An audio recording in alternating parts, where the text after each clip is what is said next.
రోజు ఇక్కడికి విచ్చేసినటువంటి అతిథులందరికీ, అవార్డు గ్రహీతలకు, రామోజీ కుటుంబ సభ్యులకు, రామోజీ ఫ్యామిలీ మెంబర్స్కి అందరికీ కూడా నా నమస్కారాలు, అభినందనలు. ఈరోజు స్వర్గీయ శ్రీ రామోజీరావు గారి జయంతి సందర్భంగా ముందుగా ఆ అక్షర యోధునికి నివాళులర్పిస్తాం. అందరం కూడా అర్పించవలసిన బాధ్యత మనందరిపైన ఉంది. ఇంకొక పక్కన తెలుగు జాతి గర్వించే రామోజీరావు గారి పేరుతో రామోజీ ఎక్సలెన్స్ అవార్డు కార్యక్రమం నిర్వహిస్తున్న కుటుంబ సభ్యులకి, రామోజీ గ్రూపును కూడా మనస్ఫూర్తిగా అభినందిస్తున్నాను. ఇది ఒక మంచి ఆలోచన.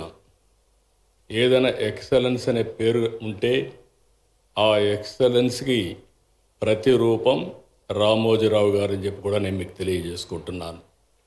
ఒక సాధారణమైన వ్యక్తి అసాధారణమైనటువంటి శక్తిగా తయారు కావడమే కాకుండా, ఈరోజు నేను ఆయన గ్రూపులో అందరినీ చూశాను.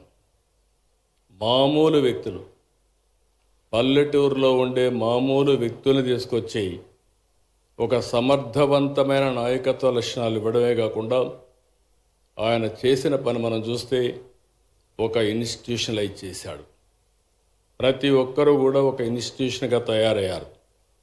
ఈరోజు రామోజీరావు గారు ఇక్కడ లేరు, కానీ రామోజీరావు గారు నిర్మించిన వ్యవస్థలు మాత్రం చిరస్థాయిగా ఉంటాయి, శాశ్వతంగా ఉంటాయి. దీంట్లో ఎవరికి అనుమానం లేదని చెప్పి కూడా మరొకసారి మీ అందరికీ తెలియజేస్తున్నా. తాను నమ్మిన సిద్ధాంతం కోసం దేన్నైనా వదులుకున్నారు. నేను చాలాసార్లు చూశాను.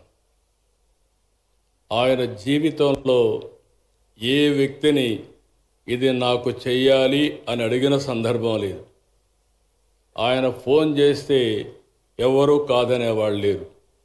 ఆయన జీవితంలో నాకు తెలిసినంత వరకు పోరాట యోధుడిగానే మిగిలిపోయాడు తప్ప, ఏదైనా సరే నమ్మిన సిద్ధాంతం కోసం జీవితాంతం పోరాడిన ఏకైక వ్యక్తి, నేను చూసిన వ్యక్తి రామోజీరావు గారు అని చెప్పి కూడా నేను మీకు తెలియజేస్తున్నా.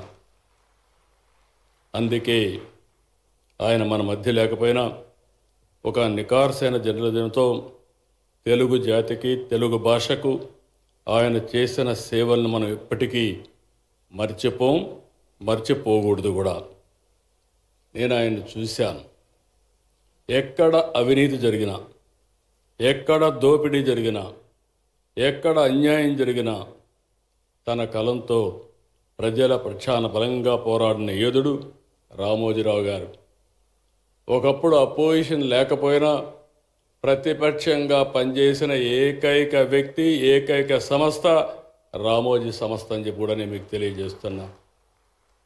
ఆయన ఎప్పుడూ ఒక మాట చెప్పాడు, అపోజిషన్ బలహీనంగా ఉంటే నేనే అపోజిషన్గా పనిచేస్తానని ప్రజల తరపున నిలబడ్డాడు. తన శక్తి ఏంటో చూపించాడని చెప్పి కూడా నేను మీకు తెలియజేస్తున్నా.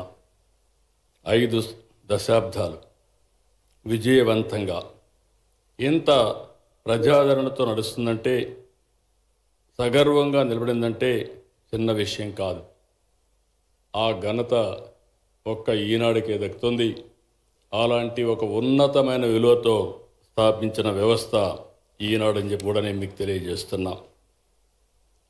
ఆ రోజు నేను ఒకసారి ఆయన్ని చూస్తే ఏదో వ్యాపారమే కాకుండా, పేపరే కాకుండా సమాజ సేవలో భాగస్వాములు చేశారు. అది లాతూర్ భూకంపమైనా, ఉధుహ్ తుఫాన్ అయినా, సునామీ అయినా ఈనాడు గ్రూప్ అందరికంటే ముందుండి ఆయన ఒక పిలిపేయడమే కాకుండా తన సంస్థ నుంచి డబ్బులు ఖర్చు పెట్టి సాయం చేసిన ఘనత అయింది. కేవలం ఏపీ, తెలంగాణనే కాదు, ఒరిస్సా, తమిళనాడు, కేరళ, గుజరాత్, మహారాష్ట్ర ఎక్కడ ఇబ్బంది వచ్చినా అక్కడ ఆయన ముందుండేవాళ్ళు. అనేక సేవా కార్యక్రమాలు చేశారు. ఇంకొక పక్కన రామోజీరావు గారు చూస్తే సమాజానికి ఎంతలా సేవ చేశారో, తెలుగు భాష కూడా రామోజీరావు గారు అంతకంటే ఎక్కువ సేవ చేశారు. ఇప్పుడే మాజీ ఉపరాష్ట్రపతి వెంకయ్యనాయుడు గారు, రమణ గారు చెప్పారు, తప్పకుండా ఒక ముఖ్యమంత్రిగా నా బాధ్యతను తెలుగు భాషను కాపాడుకోవడానికి ఏం చేయాలనో చేస్తాం, దానికి రామోజీరావు గారు స్ఫూర్తితో పనిచేస్తామని చెప్పి కూడా మీకు నేను హామీ ఇస్తున్నాను. ఇంకొక పక్కన ఇప్పుడే చూసాం, రామోజీరావు గారి టెక్నాలజీ కాలంలో కొత్త ఇంగ్లీష్ పదాలకు ప్రత్యామ్నాయంగా సరికొత్త తెలుగు పదాలు సృష్టించారు. తెలుగు భాషకు సరిపడ్డ కొత్త డిక్షనరీని రూపొందించారు. ఇవన్నీ కూడా మనం చూసినప్పుడు ఆయన చూస్తే చాలా వరకు నాకు ఎన్నో గంటల ఆయనతో నేను ఇంటరాక్ట్ అయ్యేవాడిని. అవన్నీ చూసిన తర్వాత ఆయన ఉండే ఆలోచన విధానం నేను అర్థం చేసుకోగలిగాను. ఈరోజు 7 అవార్డులు ఇచ్చారు మీరు. జర్నలిజం, గ్రామీణ అభివృద్ధి, సేవా రంగం, కళలు సంస్కృతి, యువ ఐకాన్, సైన్స్ అండ్ టెక్నాలజీ, మహిళా సాధికారత. ఈ 7 కూడా మీరు ఇచ్చారు. అందులో కూడా మీరు ఎంపిక చేసిన విధానం సేవ, త్యాగం, మానవత్వం, ఆవిష్కరణ, సృజనాత్మకత, ధైర్యం ప్రమాణాలుగా అవార్డులు ఇవ్వడం నిజంగా మనస్ఫూర్తిగా అభినందిస్తున్నాం. ఈరోజు మీరు ఇచ్చిన అవార్డులు చూస్తూ ఉంటే వాళ్ళు అవార్డులు కోరుకోలేదు, తమ శక్తి మేరకు రామోజీరావు గారు లాగానే వారు సేవా కార్యక్రమాలు కానీ సమాజం కోసం పనిచేశారు. వారిని మీరు గుర్తించిన దానికి మనస్ఫూర్తిగా అభినందిస్తున్నానని చెప్పి కూడా నేను మీకు తెలియజేస్తున్నాను. ఇంకొక పక్కన మీరు ఒకసారి చూస్తే నాకు ఒక రోజుకి ఈ అవార్డు జ్ఞానపీఠ్, దాదాసాహెబ్ ఫాల్కే రామన్ మెగసే, అదే మరి పులిట్జర్ అవార్డులకు సమానంగా దేశీయ స్థాయిలో నెంబర్ 1 అవార్డుగా మిగులుతుంది. ఎవరు ఈ అవార్డు తీసుకోవాలన్నా గర్వపడే విధంగా ఈ అవార్డు తయారవుతుందని చెప్పి కూడా నేను మీకు తెలియజేస్తున్నాను. ఇంకొక పక్కన మనం చూస్తే ఈరోజు రామోజీరావు గారిని నాకైతే 40 సంవత్సరాల నుంచి పరిచయం, మోర్ దెన్ 4 decades. రామోజీరావు గారు ఎవరిని పిలవరు, ఎవరు వచ్చినా కాదనరు. కానీ ఆయన జనహితం కోసం ఎవరు వచ్చినా, వెంకయ్యనాయుడు గారు బీజేపీ నుంచి వచ్చినా, లేకపోతే ఆ రోజు కాంగ్రెస్ నాయకులు వచ్చినా, తెలుగుదేశం నాయకులు వచ్చినా, లేకపోతే కమ్యూనిస్టులు వచ్చినా నిర్మోహమాటంగా వారికి ఏం చెప్పాలనో చెప్పిన వ్యక్తి. నేను ఒకసారి చాలామంది అనుకుంటారు, ఆయన నేనున్నప్పుడు, నేను ముఖ్యమంత్రి అయినప్పుడైతే అంత మునుపు కూడా నేను చాలాసార్లు ఆయన దగ్గరికి వెళ్ళేవాడిని, గంటల తరబడి మాట్లాడేవాళ్ళం. నా అనుభవం మీరు చూస్తే ఆయన ఒక్క మాట చెప్పేవాడు, నువ్వు నన్ను గురించి, నా ఆర్గనైజేషన్ గురించి ఎక్కడా ఒక మాట అడగద్దు, మీ ప్రభుత్వంలో నేను ఏ ఫేవర్ అడగను, నువ్వు ఏదైనా మంచి చేయాలనుకుంటే మీరు చర్చకు కావాలంటే రండి, నేను ఆ విషయాలపైన చర్చిస్తా, నీకు నచ్చితే చెయ్యి, లేకపోతే నీ ఇష్టమని చెప్పిన ఏకైక వ్యక్తి రామోజీరావు గారు అని చెప్పి కూడా నేను మీకు తెలియజేస్తున్నా. ఆయన గవర్నమెంట్లో 40 ఏళ్లుగా నేను అనేక పొజిషన్లో ఉంటే కనీసం ఆయన జీవితంలో ఒక చిన్న ఫేవర్ కానీ, చిన్న పని కానీ ఎక్కడా చెప్పిన వ్యక్తి కాదు. రెండోది, మాలాంటి రాజకీయాలు, నేను సీఎంగా 9 సంవత్సరాలున్నా ఒక్క జర్నలిస్ట్ని కూడా ట్రాన్స్ఫర్ చేయమని కానీ, ఈ పని చేయమని కానీ మొదటి రోజే ఆయన కండిషన్ పెట్టేవాడు, మీరు వస్తున్నారు బాగుంది, కానీ ఇది రేపటి నుంచి ఈ వార్త రాయొద్దు, ప్రభుత్వానికి వ్యతిరేకంగా రాయొద్దంటే మాత్రం మీరు రాకుండా మీ పని మీరు చేసుకోండి, నా పని నేను చేసుకుంటా, ఈ చర్చించడానికి వీలు లేదని కండిషన్ పెట్టి మాట్లాడిన వ్యక్తి రామోజీరావు గారు. అది ఆయన నిబద్ధత అని చెప్పి కూడా నేను మీకు తెలియజేస్తున్నా. ఇంకొక పక్క నేను చాలాసార్లు ఆయన చూశాను. ఆయన చూసినప్పుడు మీరు చూస్తే ఆయన ఆలోచనలు ప్రపంచంలో ఎక్కడికి పోలా ఆయన. నాకే ఆశ్చర్యం, మేము దేశాలు విదేశాలన్నీ తిరిగి అక్కడ ఏమన్నా మంచి చేస్తే నేర్చుకొని ఇక్కడికి వచ్చేవాళ్ళం. ఎక్కడికి పోకుండా రూమ్లో కూర్చొని స్టడీ చేసి మరో చరిత్ర సృష్టించిన వ్యక్తి రామోజీరావు గారు అని చెప్పి కూడా నేను మీకు తెలియజేస్తున్నా. అంటే ఆయనలో ఒక పట్టుదల, నేను ఏమైనా చేయగలుగుతాను అనే ఉద్దేశంతో ఆయన ముందుకు పోయారు.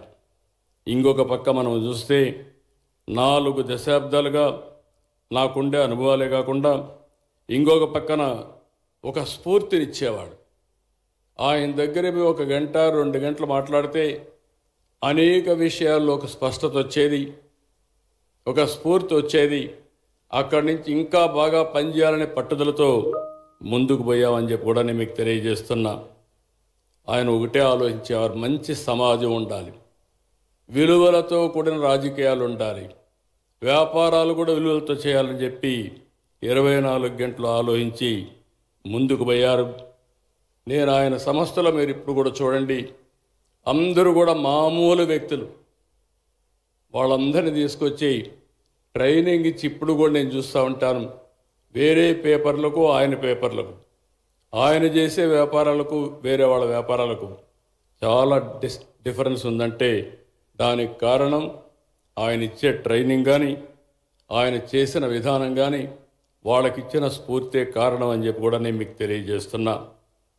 ఇంకొక పక్కన మనందరం చూస్తే ఈరోజు రామోజీరావు గారు లాంటి వాళ్ళు ఒక 10 మంది ఉంటే సమాజాన్ని మొత్తం మార్చే ఆలోచనలు ఉన్నాయి. ఆ విధంగా మనం కూడా స్ఫూర్తిదాయకంగా తీసుకొని మనం ముందుకు పోవాల్సిన అవసరం ఉంది. ఆయన ఆలోచనలు చూస్తే 50 సంవత్సరాల తర్వాత ఏం చేయాలనో ఈరోజు ఆలోచించే వ్యక్తి. ఈరోజు రామోజీ ఫిల్మ్ సిటీ కట్టారంటే మామూలు వ్యక్తులైతే ఇది ఆలోచించే పరిస్థితి ఉండదు. 2000 ఎకరాల్లో ఇక్కడ షూటింగ్లు చేస్తారో లేదో తెలియదు, టూరిజం ప్రమోట్ అవుతుందో లేదో తెలియదు.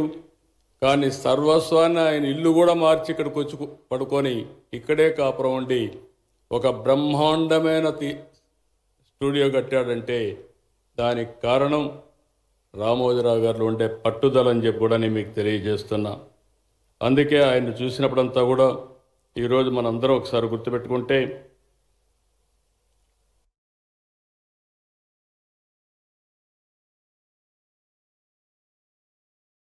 నేను ఆయనలో చూసింది ధైర్యం, దూరదృష్టి, పట్టుదల.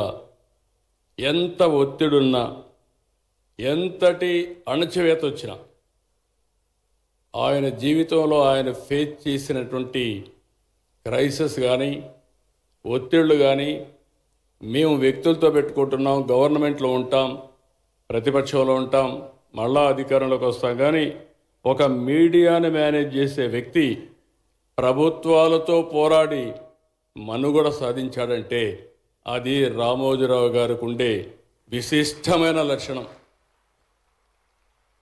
అది కేంద్రం కావచ్చు, రాష్ట్రం కావచ్చు, లేకపోతే నమ్మిన వ్యక్తి కావచ్చు.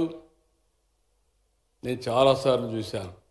ఆయన ఒకటే చెప్పేవాడు, మీరు మంచి చేస్తే మీతో నేనుంటా, మీరు కానీ ప్రజలకు కానీ చెడు చేసే పరిస్థితి వస్తే ఏ విధంగా అయితే బట్టల ఉతికినట్టు మిమ్మల్ని ఉతికి ఆరేస్తారని చెప్పి చేసేవాడని చెప్పి కూడా నేను మీకు తెలియజేస్తున్నా.